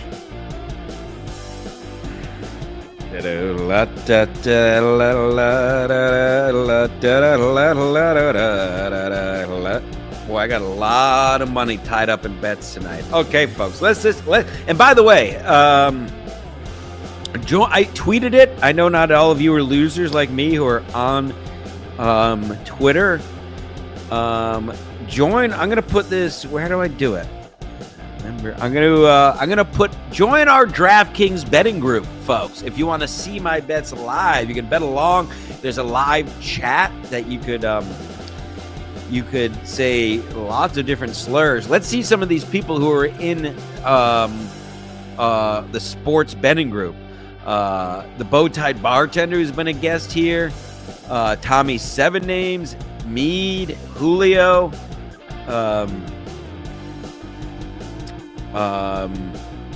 Who else that you guys would know? Crazy Ray, Steve Conti, and I right now. Oh God, I don't know if I can type all this. I was gonna put the link to join the DraftKings thing, but it's like 1 billion. Here, you know what I'll do? If you want to join the thing, just pause this.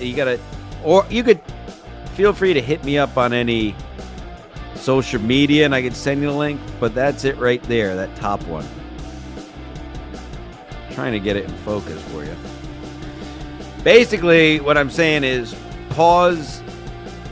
There you go. That's pretty good. What I'm saying is pause it and type all that in. There you go.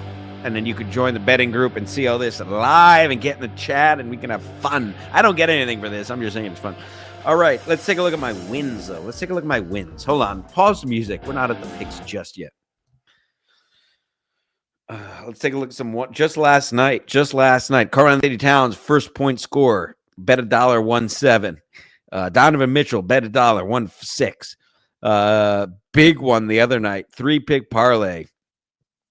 Carolina plus 12.5. Largest comeback 5+. And under 173.5. That was a $7.50 to win $23. Pretty good, huh? We had, what were some other big ones? The Broncos Commanders. I had RJ Harvey anytime, Chris Rodriguez anytime. That was 2 to win $12.50. What's this? $2.50 to win 15. We had the Broncos money line, the Bills money line, and the Bills Steelers under, and the Chargers money line and the over 40.5. That was 5-pick parlay, $2.50 to win 15. This just in the last couple days. So Daddy's on a heater. So now that was a little preamble. Now let's get back to it. With all that said, let's check for Super Chats, folks. Let's see if there's any big. There is. I almost missed it. Saint Ranger dropping his penis and balls onto the kitchen table with a $4.99 absolute hammer of a Super Chat.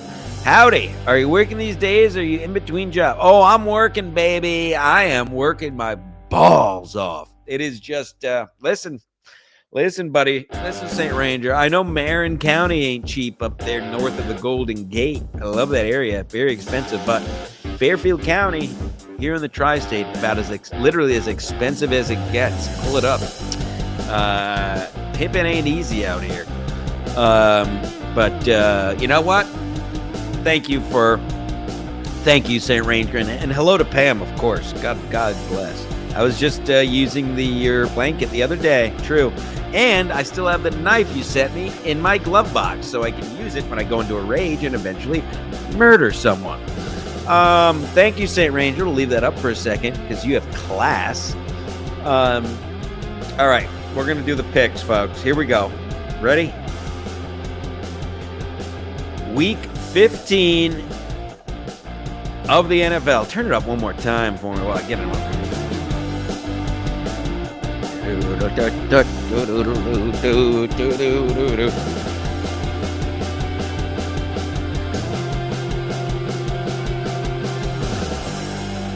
Joe Rogan sucks. All right, here we go. Tonight, baby, big game, baby, big baby, big game, big tonight. Cowboys at the Lions. Lions minus 3.5. Can the Lions ride high after Thanksgiving Day win? Can the Cowboys keep the pressure on those Philadelphia Eagles? I think the Lions are minus 3.5 at home. You're taking the Lions minus 3.5. I'm gonna put my money where my cock is, throwing some bets here. I'm going to do one bet per game, but we're always going to pick with the spread. Get what I'm saying? But I'm going to bet on one thing. I'm going to take the Lions minus 3.5. For my actual bet, the over-under is 55.5. I'm taking that under. Bengals at Bills. Bills minus 5.5.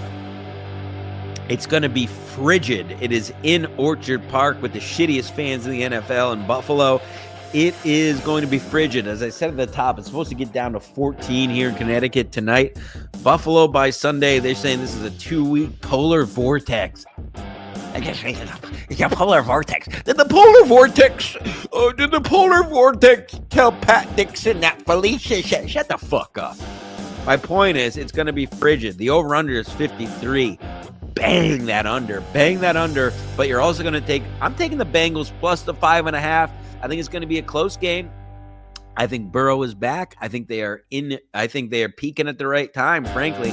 I wouldn't be surprised if the Bengals win straight out, but I think it'll be a close game, especially with this weather.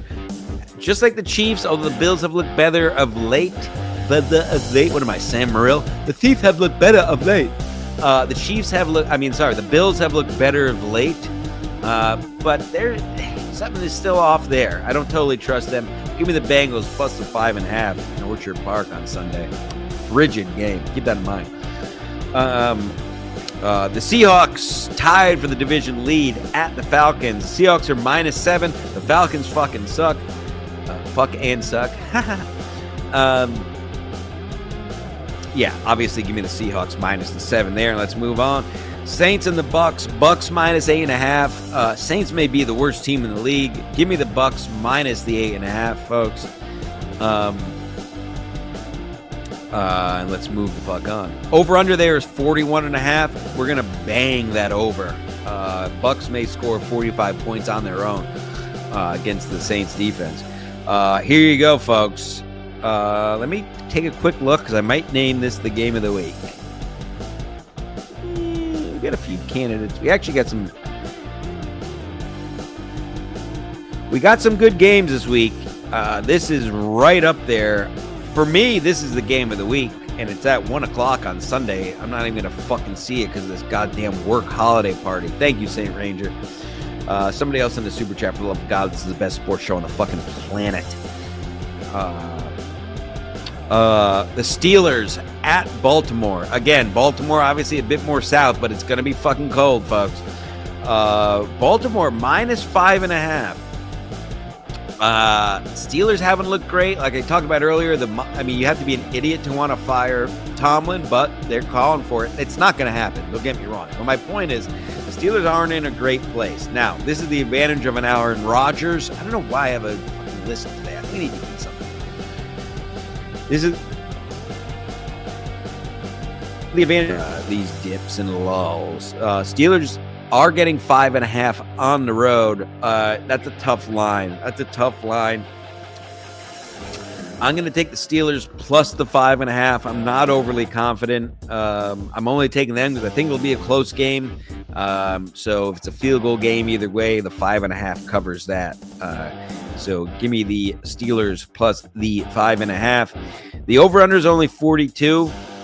And you almost want to bang that as low as it is. These AFC North games without fail, 16-10, 21-14, almost inevitably. So if you want to bang a low under, that's a good one to bang. The Colts at the Jags, massive game there, massive divisional game there. Another huge game. We have great games this weekend. Another 1 o'clock window game. It's a pick 'em. Jags getting 1.5 at home. The Jags are on a roll. They are peaking. Trevor Lawrence has been there before. Daniel Jones has failed before. Give me the Jags plus the 1.5 at home. I'm pretty confident in that. And the Colts, after their 8-2 start, are faltering big time. And I told you, Daniel Jones is just Lloyd Christmas from Dumb and Dumber. Just an absolute shit bowl. Literally the shit bowl, the Dolphins at the Jets. If you remember the tale of yore that we've told them many a time when we went to the Dolphins-Jets game for my birthday, which is a week from today. I'll be 40. Don't worry about that. Just send me a lot of money. We'll do a show next Thursday, my birthday extravaganza, where it will culminate with me going our Bud Dwyer and blowing this thing clear off. Just kidding, YouTube. If you remember, we went for my birthday that year, and Meade took a bowel movement under a tractor trailer. That's a great metaphor for this game because it is an absolute toilet shit bowl. The Dolphins at the Jets. Jets getting 2.5 at home. Who cares? Yeah, sure. I'll take the Jets. It doesn't matter.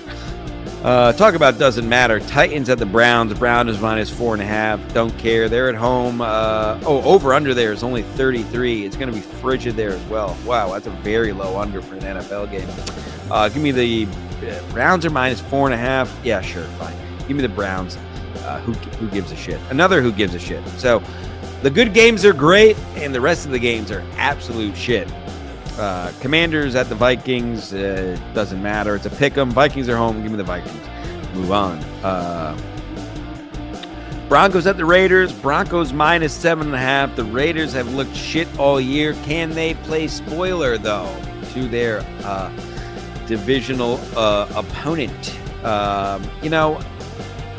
You're supposed to take the Broncos here -7.5.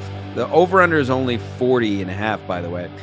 Give me the Raiders plus the 7.5, folks. Fuck it. And give me the over 40.5. It's a nice, easy cover. Let's get Genty the ball. Hey, Vegas. Alrighty. That was the first game in our 4 o'clock window. Continuing with the 4 o'clock window, we got the Rams coming off that loss to the Panthers last week at the Cardinals with who other, folks? Who else is the Cardinals quarterback? Yeah, that's right.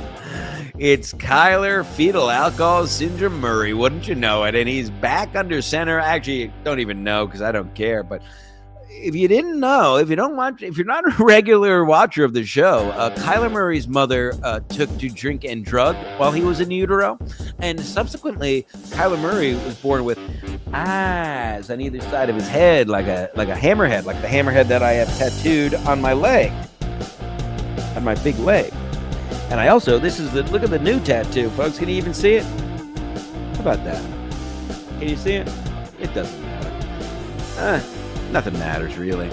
As I let off with the show, anything you ever knew or will know, anything that has yet to exist, anything that has existed, will eventually turn to dust, literally, as the sun, which gives us life, inevitably is one day going to expand before imploding and raise the entire solar system that we know, and nothing you or anyone has ever done will ever be remembered or matter.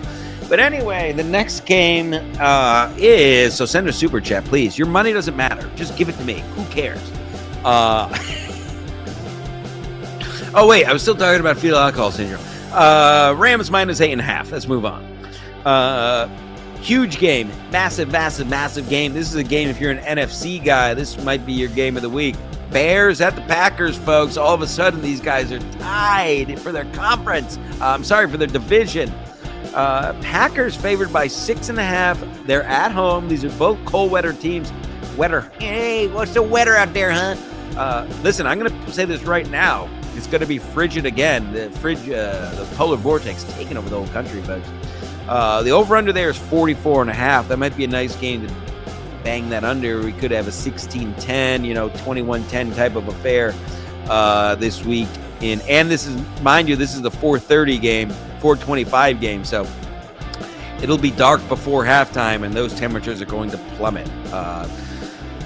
This is a tough one. The Bears are streaking. Jordan Love, this is his home stadium. He has a year or two on Caleb Williams. Give me the Packers -6.5. I think they win by a touchdown and not much more.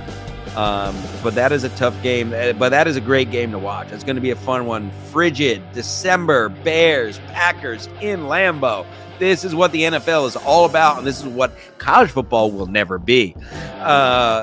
Sneaky big game here. Who would have thunk it that the Texans at the Chiefs, the Sunday night game. Actually, I mean, listen, if the Texans can find a way to win this game, and by the way, Chiefs only favored by 3.5. It's the Chiefs -3.5.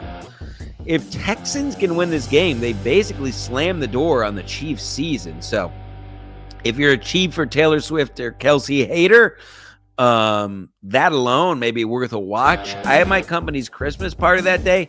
Maybe I'll get absolutely bombed and then go watching the best bar in America. Although I'm also very poor, so who knows? Send a Venmo.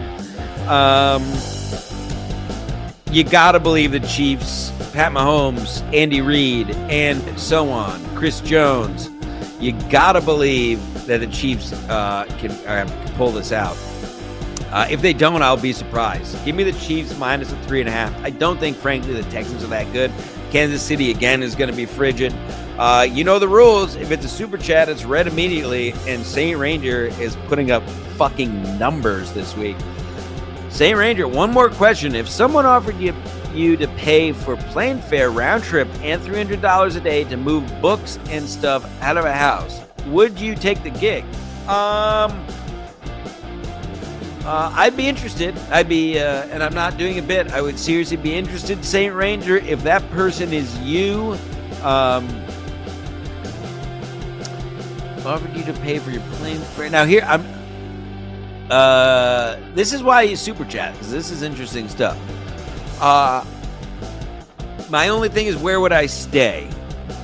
There's nothing against you. I don't want to stay with my mother when I go visit her. So my only thing is, I don't want to stay in your house, or unless you have like a total separate guest house or something, that's fine. But I don't want a room in your house. No offense, nothing to do with you. It's my personal proclivities. But that is something I could be interested in. St. Ranger, absolutely. If that person is you, DM me on the twits or whatever, and we can talk deets. And you could put that $5 towards the 300 if it is you. How about that? I'm a nice guy. Love that super chat. That's that business on business. Back to the picks. Yes, I said give me the Chiefs minus 3.5. You got to believe.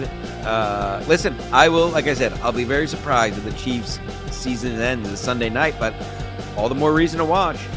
And Monday night, folks. Monday. Big game, fun game, interconference game, possible Super Bowl preview. You can make the argument, I suppose. We have the Eagles at Giro Shitball Bisconti's Chargers. Chargers getting 2.5 at home. Interesting either way, folks. I mean, will the Eagles skid continue? Will the Chargers continue to surge? I don't know. Either way.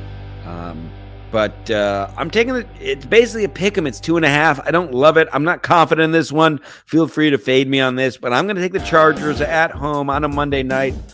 Plus the 2.5. What I do love here is the over-under is 41.5. We're going to bang that over. Just bang that thing. And boy, those are the picks for week 14, folks. We did it yet again. Can I get an amen? Thank you, everyone. And I'm going to be a man of my word. I'm putting that bet in plus 693,275. Let's put $1 on that. If I win, I'll win $6,933. That will all go to credit card companies. Ha ha ha. Or maybe and partly my CubeSmart. There you go. There you go, folks. There you have it. Beautiful. Let's take a quickly, with my birthday being a week from today, and with I'm sure everyone except St. Ranger, Paulie C, and Kafka saving their super chats for next week when I make enough money to purchase a house, which I'm sure you people will do for my 40th birthday next Thursday. Let's just take a look ahead. Let's see. The game for my birthday evening is kind of a shitty one. Falcons at Bucks. When do we start the Saturday games, folks? The week of Christmas, I guess. Yeah, no Saturday next week. Yeah, normal week next week. Swing low, sweet chariot, come for to carry me home. Old man river, that old man river, he keeps on rolling and don't say nothing. He keeps it rolling along. Okay, hold on. We got some stuff. It's mostly just Thugger World, aka Buttman, in the chat, but I see Steph L's big fat fucking tits in here. Hold on. Senator Sanders. I'll throw you a bone because, Stansel's always right. That is true. From everything from MLC to dabble shit to all of it, Stansel is always right. Thank you for spamming the chat, Thugger Worldwide, or I don't know what's happening. Where was Steph? I want to look at Steph. Send me illicit pictures, will you, Steph? Don't be such a prude, and I'll return the favor. I wish it was 14 here, you puss. Oh no, I'll never get any. I'm never gonna get pictures of girls. I'll never get pictures of girl in me. Nobody likes me. My host is dead. Everybody's dead. My friend abandoned me for an OnlyFans whore. Where are you, Steph? Don't tell these freaks. Just DM me your exact address. Just kidding. Not really. Is it somewhere warm? I know where there's somewhere warm, if you know what I mean.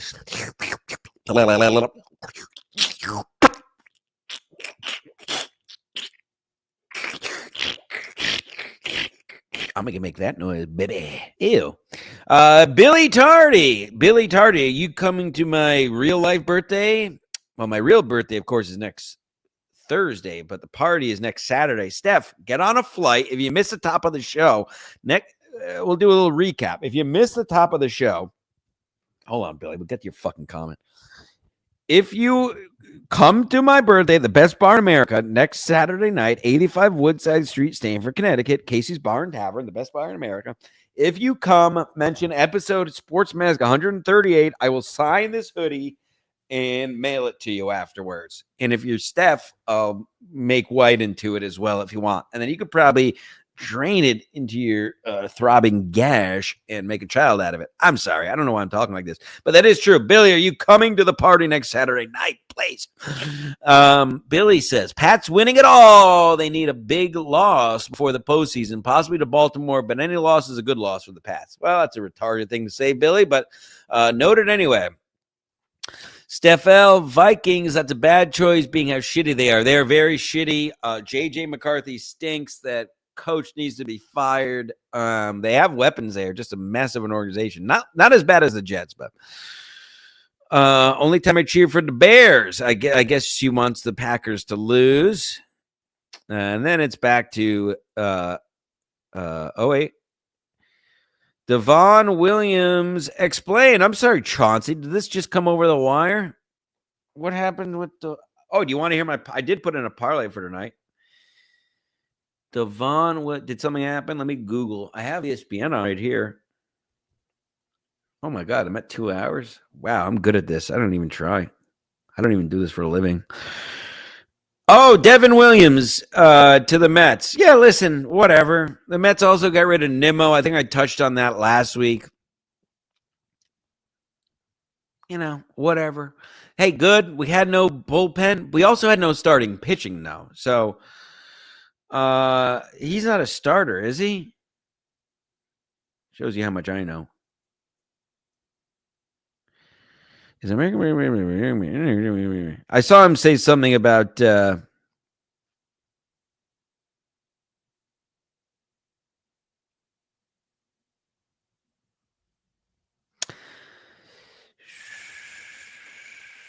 played 47 games. Is he a starter? I don't fucking know.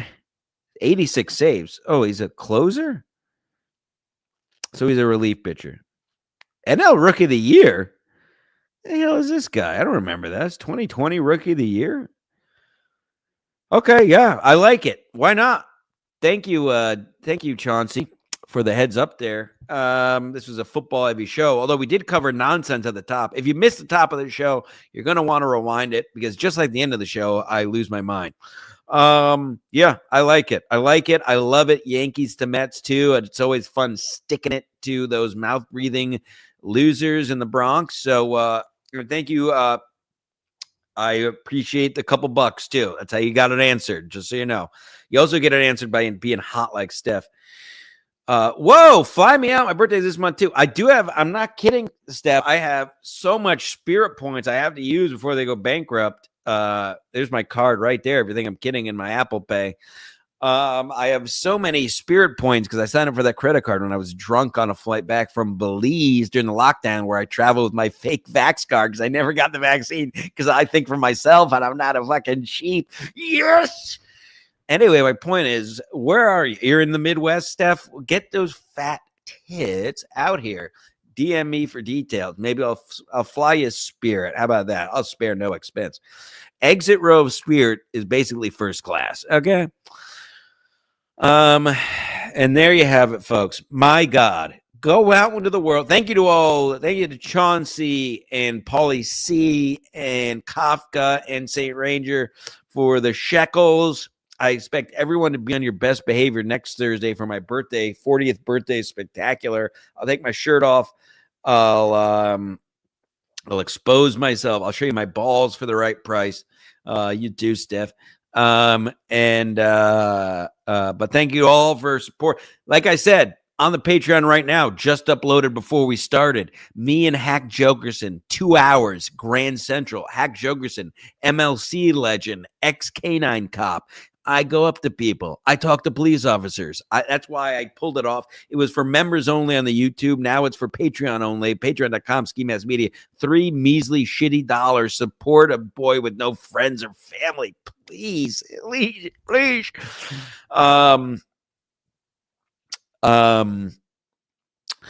But listen, like we say, there's 4 weeks left. You know what you have to do. You know what you have to do to your family, to your parents. You can't be interrupted this Sunday. You have to. We just went over it, how huge these games are. You know what you got to do to your family?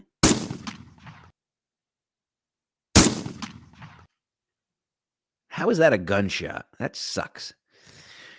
If you do it right, if you do what I want you to do to your family so you could be free to watch football, this is what you'll be hearing.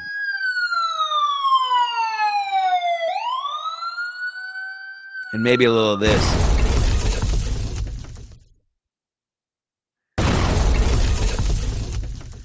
So what I need you to do, remember, these are the last 4 weeks of the regular season. These are huge games. Push your wife down the stairs.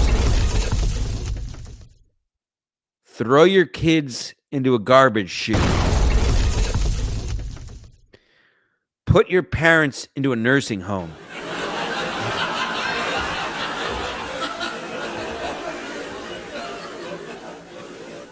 Alienate all your friends and family. Alienate mostly all your friends and any other. Okay, it's enough laughing. Jesus. And make sure you're free to watch football this weekend. The quickest season in sports. Oh, let me tell you my parlay for tonight. This is a little bonus pick for you. And this will, 2 hours and 1 minute. God, Jesus. No guests. Let me tell you something. There wasn't a guest. There wasn't a single guest. There wasn't a clip watch. There wasn't a stream snipe. There wasn't gay graphics. Look at the background. Look at the background. There ain't shit. This is just pure, uncut, all-American knowledge, talent, entertainment. And I see right through that thing. Alex Engelbert is a fat slob, and she crossed the wrong fucking guy. I got nothing to lose. Come and get me, you fat pig. Bye, piggy. Sorry, I got myself excited.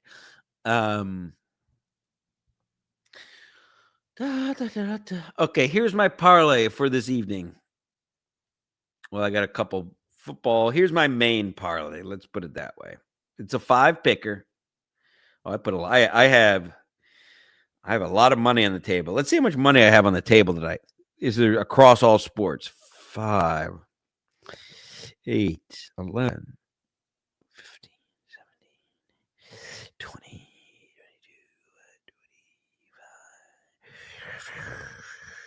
25. I have $28 across all sports on the table tonight. So let's see what Daddy can do. Let's see what Daddy did. Here's my parlay for the football game tonight. It's a 4-picker.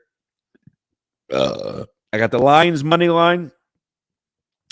I got Dak Prescott over half, so 1 or more interceptions.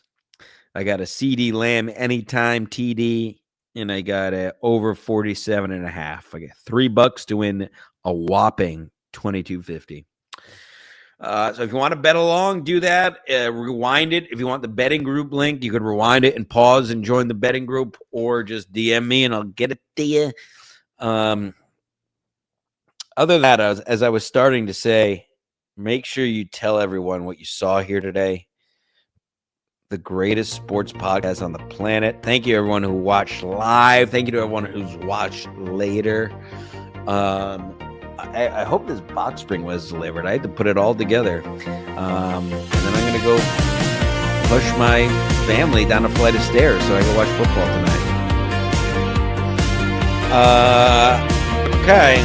I love you all. I'll see you soon. Count all the troops and bring home the votes. I love you, Ski Mask. Ski Mask forever.